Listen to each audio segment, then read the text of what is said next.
Hindi, di ba kumuha ka ng CA sa office ng NSN? Ano ang sinabi ng accountant? Sabi, nagtanong po sila kung kasama kami. Ngayon, iniisip ko na baka hindi ibigay yung CA pang pa-check up ko kasi yun. Kaya sabi nila, pumirma daw muna ng CA. Pumirma daw muna kami ng nakasulat doon na hindi kami kasama sa DOLE. So pinilit Bago kayo, binigay yung CA. pinilit kayo na pinapirma, ganon. Opo. Sige, ganito na lang gagawin natin. Bali, papakita ko to ngayon sa DOLE para matapos na yan.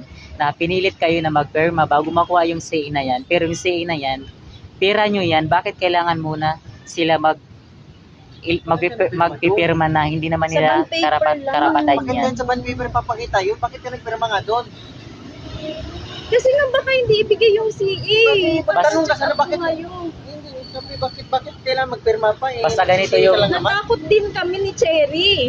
Basta. Wala silang karapatan na hindi nila ibigay yung CA kasi takot yan sila ngayon dahil nga nareklamo na natin.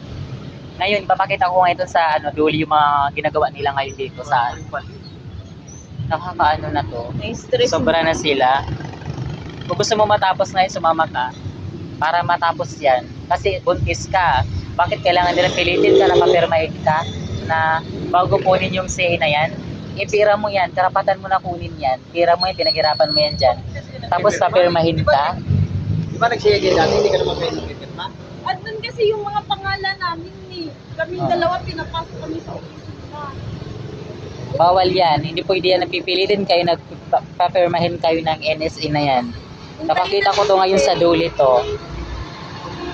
Sa akin nga kasi makinig. Ayan, nandito kami ngayon sa DOLE. Ay sa NSN 13. Ayan. Hindi nga, kasi nga sa DOLE yun. Anong gagawin ko? Kukunin ko yung sabihin ko na lang nasa sa ako sa Ano kukunin mo yung pera? Hindi, yung